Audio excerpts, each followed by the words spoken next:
Umpiring এর বিরাট একটা part ছিল আমার কাছে মনে হয় যে আজকে আমরা হারার পিছনে।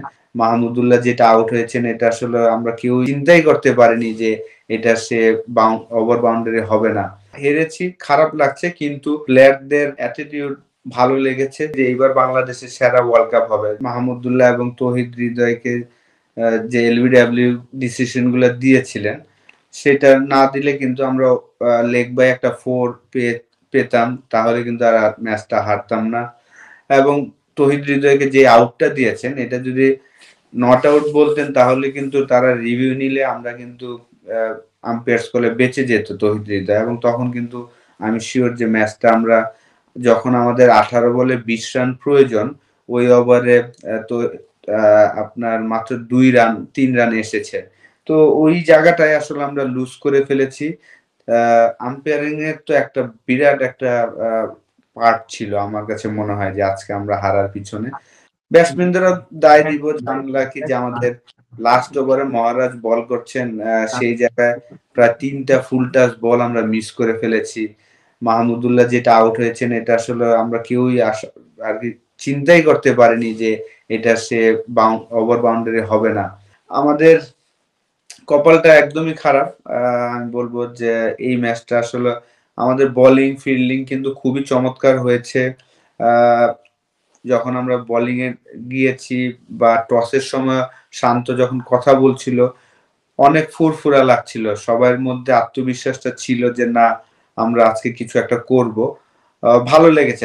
হেরেছি, খারাপ লাগছে কিন্তু প্লেয়ারদের অ্যাটিটিউড ভালো লেগেছে যে তারা ফাইট করার জন্য নেমেছেন। আমি কিন্তু ব্যক্তিগতভাবে মনে করেছিলাম শুরু থেকে যে এইবার বাংলাদেশের সেরা ওয়ার্ল্ড কাপ হবে। যেহেতু ২০২২ ওয়ার্ল্ড কাপে আমরা ২ টা ম্যাচ উইন করেছিলাম জিম্বাবুয়ে এবং নেদারল্যান্ডের সাথে। সেটাই আমাদের সেরা ওয়ার্ল্ড কাপ। কারণ ২০০৭ এ আমরা একটা ওয়েস্ট ইন্ডিজকে হারিয়েছিলাম। সেটার পরে আর আমরা মূল টুর্নামেন্টে হারাতে পারিনি। তো এবার কিন্তু আমার এই টুর্নামেন্ট শুরুর আগে আমি বিশ্বাস করছিলাম যে শ্রীলঙ্কার সাথে আমরা জিতবো। কারণ ২০১৩ সালের পর থেকেই আমরা শ্রীলঙ্কার সাথে যখনই খেলি আমরা কিন্তু ভালো ক্রিকেট খেলি। এবং রিসেন্টলি ২০২৩ ওয়ার্ল্ড কাপে আমরা তাদের হারিয়েছি। আমাদের ওই এক্সপেরিয়েন্সটা হয়েছে যে আইসিসি ইভেন্টে তাদের হারানোর। তো আ শ্রীলঙ্কার সাথে জেতার পরে আজকের খেলায় ডেফিনিটলি আমাদের একটা অপরচুনিটি ছিল। এর আগে ৮ বার খেলেছিলাম সাউথ আফ্রিকার সাথে, জিততে পারিনি। আজকে কিন্তু একটা ভালো অপরচুনিটি ছিল, আমরা মিস করে ফেলেছি। আমাদেরও দোষ আছে কিছু, আমাদের ভাগ্যেরও দোষ আছে কিছু, আম্পায়ারিং এরও একটা পার্ট আছে।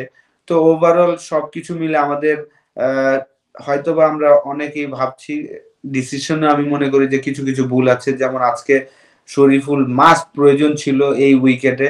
এই উইকেট ডিমান্ড করছিল একটা ফাস্ট বোলার।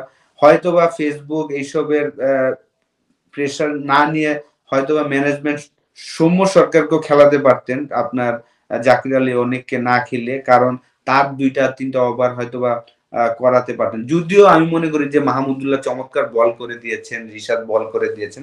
তারপরেও আজকের উইকেটটা ডিমান্ড করছিল পেস বোলারের। তো সেই কারণে আমি বলছি যে আমাদের আ ম্যানেজমেন্ট বলেন বা যারা আছেন উনারাও সঠিক সিচুয়েশন কি চায় সেইভাবে যদি প্ল্যান করতে পারতো ভালো হতো। বাইরের মানুষ কি বলছে সেটা শুনে আসলে আমার কাছে মাঝে মাঝে মনে হয় যে উনারা বাইরের কথাগুলা শুনে অনেক সময় আ ডিসিশন নেন। আ তো ডেফিনিটলি আ আ আজ এই ২ টা লাস্ট ২ টা ম্যাচে আমাদের প্লেয়ারদের বা ম্যানেজমেন্টকে তো আলাদা কনফিডেন্স দিবেই। ডেফিনিটলি দিবে। ডিফিকাল্ট উইকেটে আপনার ব্যাটসম্যানরা ব্যাটিং করেছেন। যারা রান করেছেন তাদের তো কনফিডেন্স হাই থাকবে। যারা কিছু বল লাইক শান্ত আজকে অলমোস্ট প্রায় ২০-২৫ টা বল খেলেছেন। তাকে একটা কনফিডেন্স দিবে যখন একটু ভালো উইকেটে যেয়ে খেলবেন তখন তার কনফিডেন্সটা আরেকটু বেটার হবে। নেদারল্যান্ড এবং নেপালের সাথে যখন তারা আ সেন্ট ভিনসেন্টে খেলবেন ডেফিনিটলি তাদের কনফিডেন্সটা হাই থাকবে। এবং আশা করি যে সবাই যেন সুস্থ থাকে। সুস্থ থাকাটা খুব ইম্পোর্টেন্ট।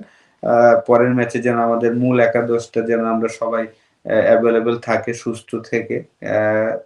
তো অবশ্যই আমি বিশ্বাস করি এবার আমাদের খুব ভালো অপরচুনিটি যে আ আগের যে ৭ টা ওয়ার্ল্ড কাপ খেলেছি এইবারের সবচেয়ে ভালো সম্ভাবনা আছে। সুপার 8 এ যদি আমরা খেলতে পারি তখন হয়তোবা আরো কিছু ম্যাচ আমাদের জেতার সম্ভাবনা থাকবে।